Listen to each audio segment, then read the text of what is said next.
경제 현안을 보다 쉽게 풀어보는 경제 읽기 시간입니다. 오늘도 다양한 경제 이슈들 김대호 경제학 박사와 함께 짚어보겠습니다. 어서 오세요. 네, 반갑습니다. 예.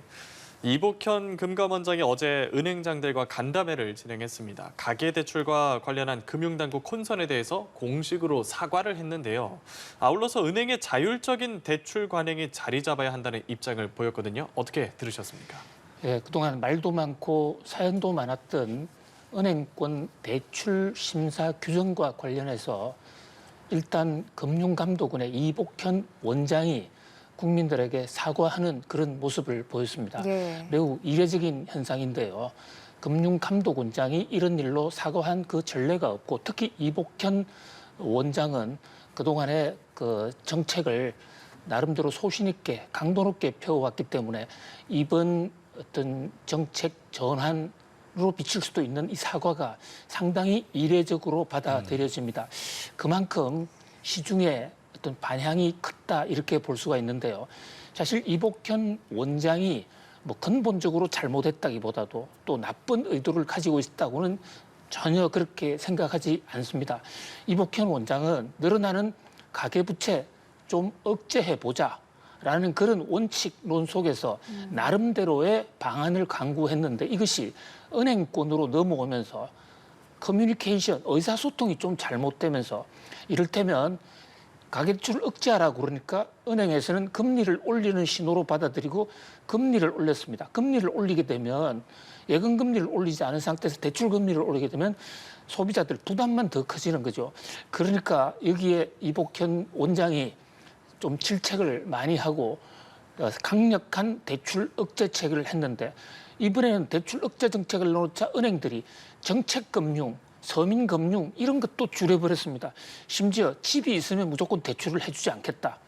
이렇게 되다 보니까 금융감독원장으로서는 이게 내 뜻이 아닌데 실수요자를 억제하라는 얘기가 아니고 전체적으로 가계부채를 좀 경직적으로 공세적으로 관리하자는 얘기인데 잘못 받아들여졌다.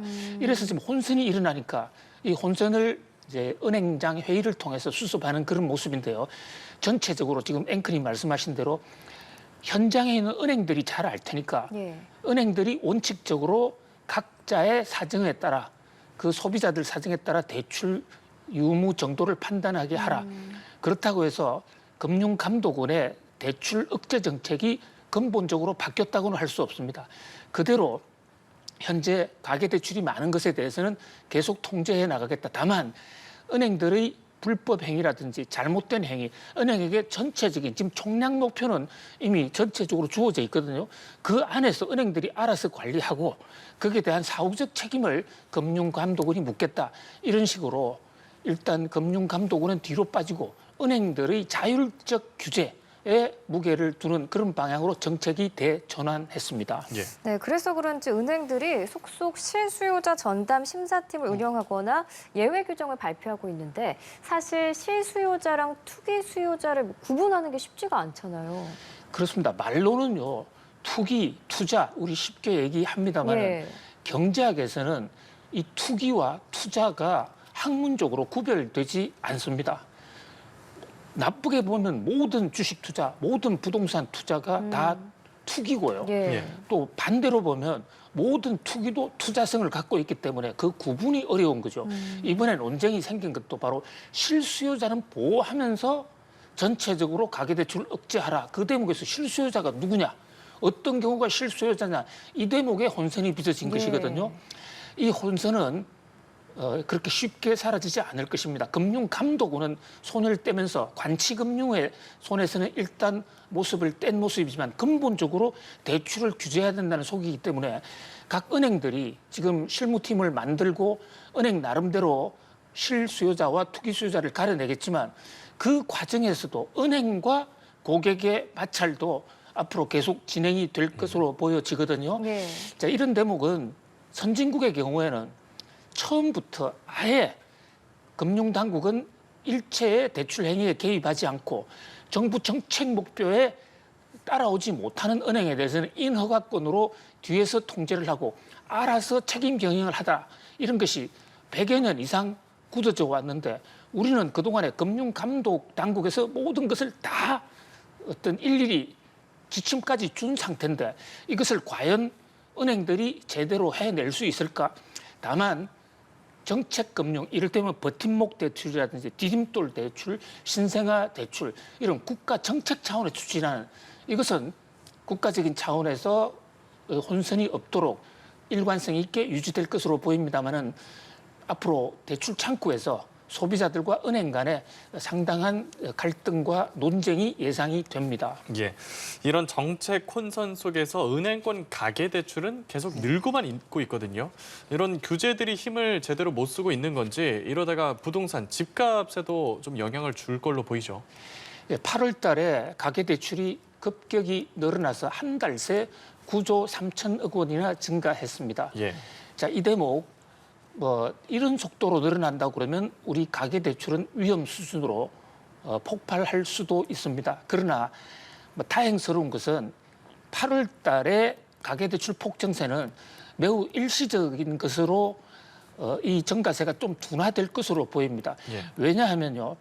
정부가 원래 당초에 7월 달부터 시행하려고 했던 총 부채 상환 비율, 그러니까 각 대출자들의 소득 수준을 봐서 소득 수준의 일정 배율 이내에서만 대출하는 그 제도를 상당히 강화했는데 시중의 충격을 막기 위해서 이것을 7월 달에서 9월 달로 연기했습니다.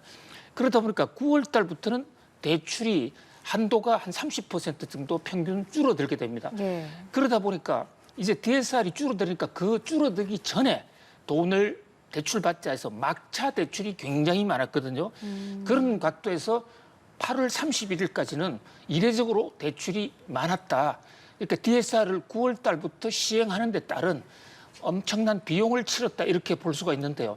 사실 이런 대목도 7월 달이든 9월 달이든 어떤 특정 달을 맞추어서 DSR을 스트레스를 줘서 갑자기 늘리는 것보다도 매일매일 조금씩 늘리는 방식의 장기적으로 했다면 어떤 단계적 상승이 없었다면 8월 달에도 대출이 이렇게 많이 늘어나지 않을 수가 있었다. 뭐 그런 각도에서 경제 정책에 있어서도 연착륙 정책, 시장에 충격을 주지 않고 정책 목표를 달성하고 있을 수 있는 그런 정책의 묘가 매우 중요하다고 하겠습니다. 네, 이 가계부채가 참 문제예요. 가계부채가 우리나라 경제 성장을 억누르고 있다는 국제결제은행 BIS의 분석도 나왔는데 과거에는 뭐 부채로 성장을 촉진하는 측면도 있었지만 지금 현재는 부정적인 영향이 더 큰 거잖아요.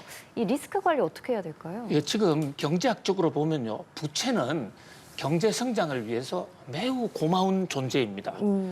흔히 우리가 부채를 레버리지, 지렛대에 비교합니다. 예. 사람이 혼자서 무거운 돌을 들 수가 없습니다.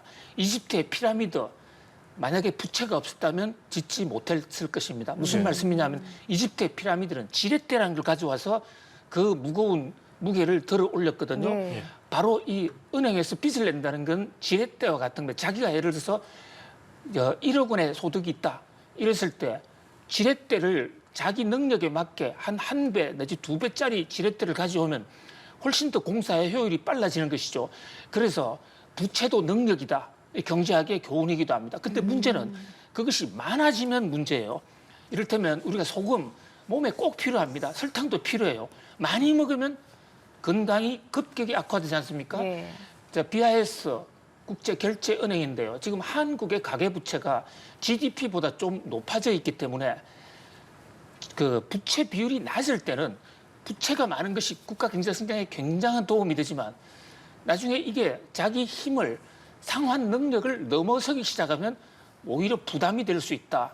그래서 현 상태에서 한국이 부채 때문에 가계부채 때문에 나라가 망하거나 망할 위험에 있는 그런 상태는 아니지만은 이게 위험이 있기 때문에 매우 조심 있게 선제적으로 관리해야 된다라고 국제결제은행에서 여러 번 충고하고 있거든요. 사실 정부에서도 우리 정부에서도 이 점 지금의 문제보다는 앞으로 3년 후, 5년 후, 10년 후에 우리 국가 경제 안정적 성장, 이 레버리지라는 지렛대를 우리 능력에 맞게 쓰자 하는 그런 취지거든요. 예. 뭐 그런 각도에서 이 BIS의 권고, 이 대목에 대해서는 우리 정부도 충분히 공감하고 있다 이렇게 볼 수 있겠습니다. 예, 앞으로 은행들의 자율책으로 가계대출이 좀 줄어들 수 있을지 지켜봐야겠고요.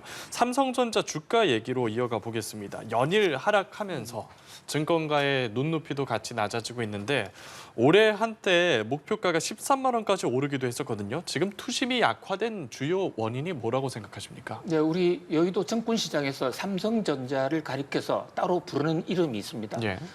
우리 증권시장의 대장, 그래서 대장주라고도 합니다. 예. 이 시가총액, 삼성전자가 차지하는 비중이 워낙 크기 때문에요. 삼성전자 주가가 오르면 전체 주가도 오르는 경우가 많고 그 반대로 삼성전자가 떨어지면 같이 떨어지기도 합니다. 그런데 지금 전 세계 증시가 비교적 높이 오르고 있는 가운데 한국의 대장주라는 삼성전자 그래픽에서 지금 보시다시피 올 상반기에는 올랐는데 하반기 들어서 급격히 떨어지기 네. 시작했어요. 어느 사이에 52주, 1년치 최저점으로 떨어졌습니다.